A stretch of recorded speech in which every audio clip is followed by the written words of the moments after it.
All right, lads, strap yourselves in. We've got two parts to the episode today. I can't wait because today's episode is going to be flying. First, we're going to dive headfirst into this new movie starring Brad Pitt. And really, lads, I haven't seen it yet.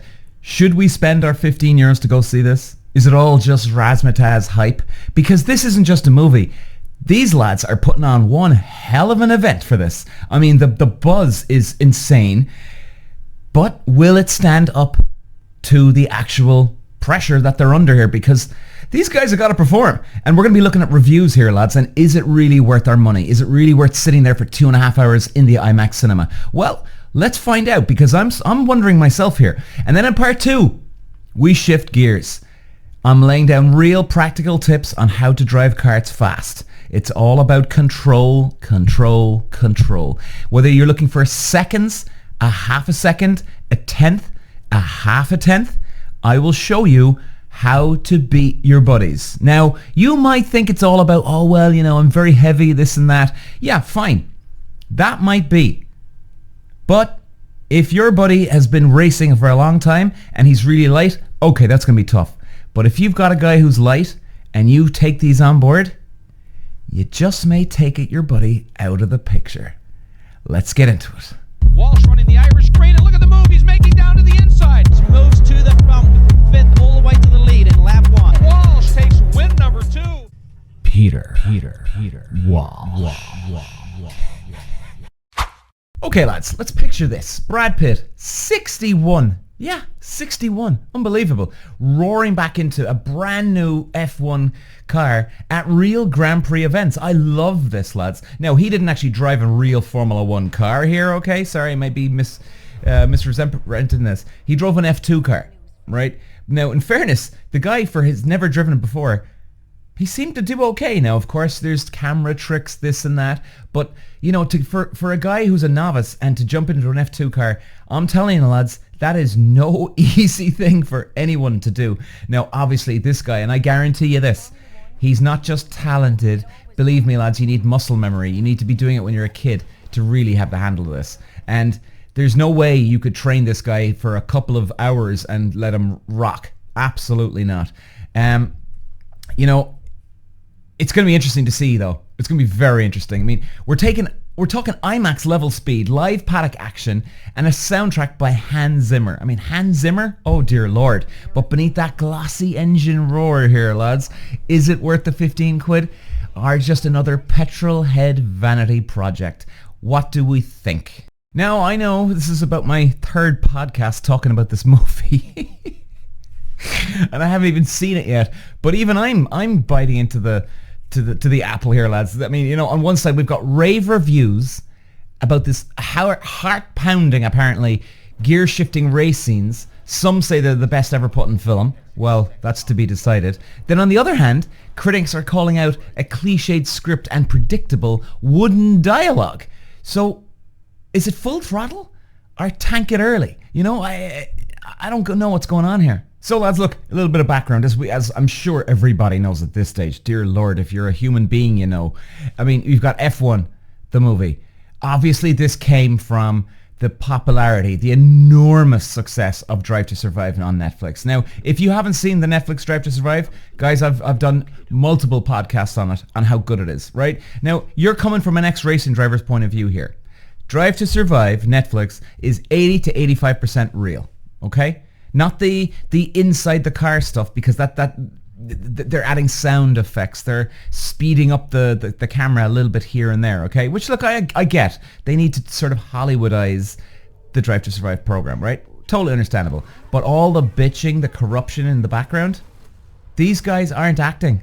This is real. I personally cannot wait to see this movie, and I'll do a full podcast episode on what I think of it and how real it is, lads. And is it really worth going if you're not going on the opening weekend? I'll be certainly going on the opening weekend, that's for goddamn sure.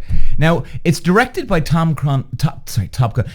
Gun Maverick maestro Joseph Kosinski. I mean, now he did an awesome job at this. What I'm really, really pumped about this movie is that we do have the director of Top Gun. So obviously, you got a funny little feeling it's going to be very Top Gunny here, okay? Now, hopefully it's not going to be exactly like, a rip-off of the script here, but if you're going to have an F1 movie, this is the director you want, unless it's Steven Spielberg. That'd be the number one. I'd have Spielberg the number one, but if you're not going to have him, this guy's the man. I think so. And, we've got features real Grand Prix races. You see Brad Pitt standing up alongside the other drivers, the real drivers, in the national anthem area. I mean, this is very cool, man. And it features real Grand Prix races, cameos by Alonso, Verstappen, Hamilton. And what I'm also excited about, Hamilton. Now, many of you know, I'm not a fan of his. But we've got Kaczynski, the director. We've got Brad Pitt, brilliant. We've got Hamilton as a producer too. Now, this is what I love about it, and I'll always be fair to Hamilton. This guy definitely wants to keep this movie real. There's no two ways about it. Now, he did talk in a couple of interviews, and he said, look, it's a little bit Hollywoody every now and then, but we needed to include that. So he's not putting the movie down. He's literally just saying, we needed to go this direction, lads. And I get it. I get it.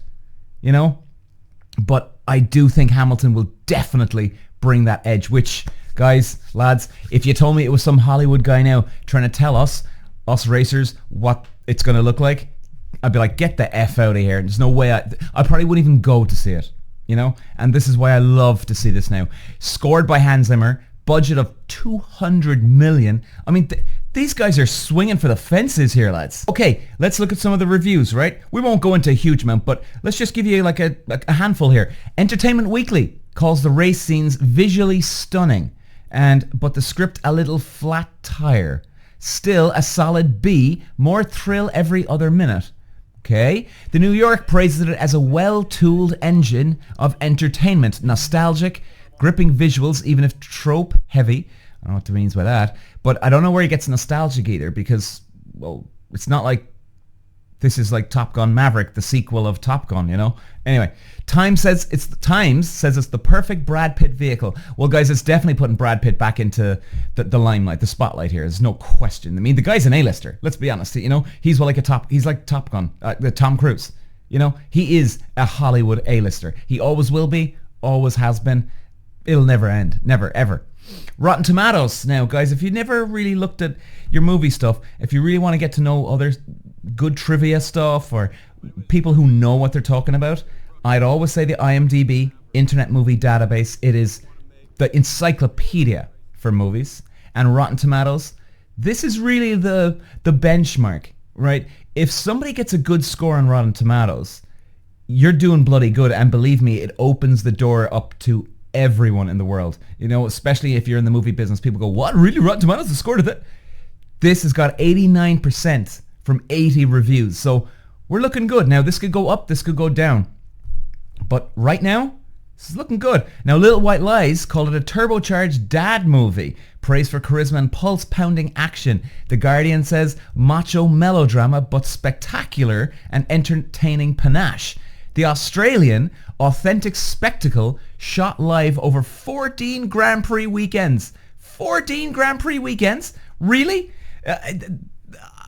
That's hard to believe. Do you realize how much money that takes, lads?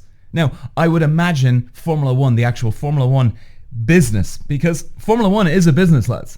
Formula One probably pitched in. Or they invested, or they just helped them along with their transport and costs, right? I would imagine. Pitchfork, visually coherent for non-fans, but characters lack depth. Oh dear. Australian Superfan review, loved WEC opening, but smirked at F1 seat swapping fantasy. Oh dear. Seat swapping? See, I haven't even heard that either. Reddit, Formula One, Reddit, but still. Freaking good race footage, but wary of Hollywood gloss. Oh, race fans and all you other movie nerds just like me and casual moviegoers. Here's where it hits full tilt. Is that speed enough when the tension off track is formulac AF? For many, yes, it's a big screen spectacle worth the ticket. For others, substance is sacrificed and styles alter here, lads. Now, should we go? I think we should, lads. If you crave pure cinematic adrenaline, real tracks, star power, well then we've got it, right? We've got it all bundled up here. It's perfect. Now, Skip it if you want me to tell you how it all is, lads. By all means, hang on. So tell me, lads, are we booking these IMAX tickets? I certainly am. I cannot wait to see this movie. Hit me with your verdict. Tell me, what do you think? Is it full throttle or pit stop?